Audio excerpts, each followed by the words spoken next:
সহমৌলিক সংখ্যার কনসেপ্টটা ক্লিয়ার করতে হবে। এটা ক্লাস 6 থেকে 11, 12, 10 সবারই লাগবে। দেখো, সহমৌলিক সংখ্যার কনসেপ্টটা ক্লিয়ার করলে লাভ কী হবে? প্রথম চ্যাপ্টারের ম্যাথের যেটা মূলদ সংখ্যা প্রমাণ করে প্রতিজ্ঞা নাম্বার 2, যেখান থেকে সিকিউতে প্রশ্ন আসে, খুব কম আসে বাট সামনে আসতে পারে। এমসিকিউ তো মাস্ট বি আসে, তাই না? ওকে, ফাইন। সো এই কনসেপ্টটা ক্লিয়ার করার আগে আপনাকে মৌলিক সংখ্যার কনসেপ্টটা ক্লিয়ার করতে হবে। আমি ক্লিয়ার করে দিয়েছি, ফাইন। তো সহমৌলিক সংখ্যা, আমি সংখ্যাটা বলবো, হার্ড ওয়ার্ডগুলো বুঝিয়ে দিব এবং তুমি সংখ্যাটা লিখে নিও। দেখো, যদি দুটি স্বাভাবিক সংখ্যার, ফাইন। সো সহমৌলিক সংখ্যা পাওয়ার জন্য আমাদেরকে সবার আগে স্বাভাবিক সংখ্যা জানতে হবে। কি জানতে হবে? স্বাভাবিক সংখ্যা বা natural number. What? Natural number. তোমরা লিখে নাও, ন্যাচারাল নাম্বার। গণিত বই হাতে নাও, প্রথম চ্যাপ্টারের 2 নম্বর পেজটা বের করো, দেখবে একদম উপরের দিকে লেখা আছে স্বাভাবিক সংখ্যা। শূন্যকে বাদ দিয়ে any positive number 1, 2, 3, 4, 5 dot dot dot dot dot. খুব ভালো করে খেয়াল রাখবা, এই পজিটিভ নাম্বারে কোনো ধরনের ভগ্নাংশ আসবে না, দশমিক আসবে না।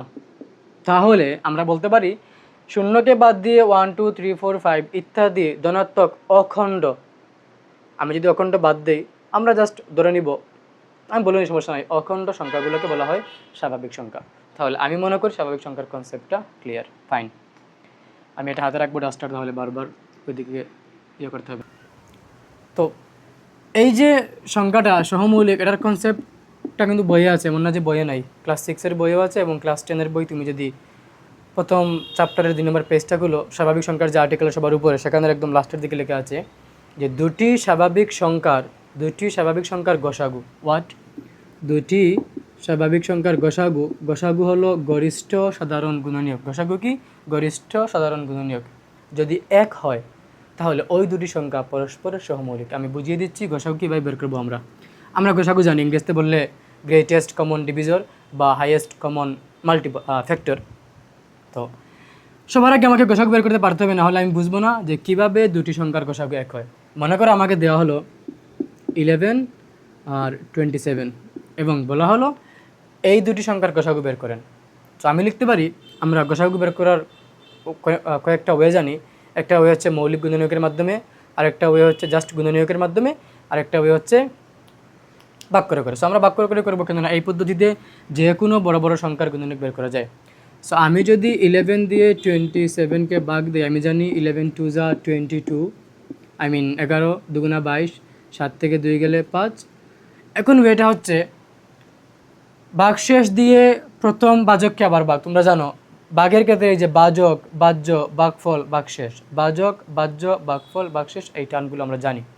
সো প্রথমবার আমি কী করব? ছোটো সংখ্যা দিয়ে বড় সংখ্যাকে ভাগ দিব। পরের বার আমি যেটা করবো সেটা হলো ভাগশেষ দিয়ে আগের বাজককে ভাগ করবো। আমি যদি ভাগ করি 11কে 5 2 যা 10, আমার হাতে আছে ভাগশেষ হচ্ছে এখনও 1। আমি যদি এই 1 দিয়ে, আমাকে এখন কী করতে হবে? রুলটা হচ্ছে এই 1 দিয়ে 5কে ভাগ। সো আমি যদি ওইখানেই করবো, আমি এখানে দেখে দিচ্ছি 1 দিয়ে 5কে ভাগ দেই, তাহলে 5 একে 5, কোনো ভাগশেষ নাই। যখনই গিয়ে আমি দেখবো ভাগশেষ নাই, সেই অবস্থার যে বাজকটা আমি ধরে নেব সেটা হচ্ছে আমার গসাগু। সো দুটি স্বাভাবিক সংখ্যার গসাগু যদি 1 হয়, কি বললাম? দুটি স্বাভাবিক সংখ্যার গসাগু যদি 1 হয় তাহলে তারা হচ্ছে পরস্পরের সহমৌলিক। এখন আপনি কীভাবে বুঝবেন? আপনি কি ম্যাথ করবেন? না, আপনি যেটা করবেন সেটা হলো আপনি প্রথমে লিখবেন 27 উপরে, নিচে লিখবেন 11। দ্যাট মিনস আপনি এটাকে পড়বেন 27/11। আমরা 27কে বলবো লব, 11কে বলবো হর। আর এই যে লাইনটা, এই লাইনটার নাম হচ্ছে ম্যাথমেটিক্যালি ফ্র্যাকশন বার, বাট আমরা বলতে পারি বাই, ইংরেজিতে বললে বাই, আপন, এরকম বলতে পারি। So 27/11, clear? দেখেন এদের মধ্যে কিন্তু কোনো ধরনের কাটাকাটি নেই, অর্থাৎ আপনি চাইলেও যে কোনো একটি সংখ্যা দিয়ে দুইটাকে ভাগ করতে পারবেন না।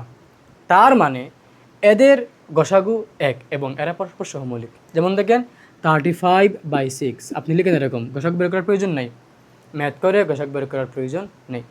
সো আপনি দেখবেন একটি সংখ্যা দিয়ে এদের দুইটিকে কোনোভাবেই কাটাকাটি করা যাচ্ছে না, 1 বাদ দিয়ে। 1 দিয়ে তো যাবে, এটা তো বলা লাগবে না। সেক্ষেত্রে যেহেতু এদের মধ্যে কোনো ধরনের কাটাকাটি নেই, তাহলে এরা পরস্পর সহমৌলিক এবং এদের গসাগু 1। সো এটা হচ্ছে সহমৌলিক সংখ্যার কনসেপ্ট। এই কনসেপ্টটা ক্লিয়ার করলে আপনি সামনে যেটা আছে আপনার যে প্রমাণ করো √2 একটি মূলদ সংখ্যা, এই টাইপের যে ম্যাথগুলো আছে, এখানে কিন্তু এই কনসেপ্টটা লাগে। তারপরে যে এমসিকিউগুলো আসবে, নিচের কোনটি মূলদ সংখ্যা কোনটি অমূলদ সংখ্যা, সেখানে আপনার এই কনসেপ্টটা কাজে লাগবে। Thank you.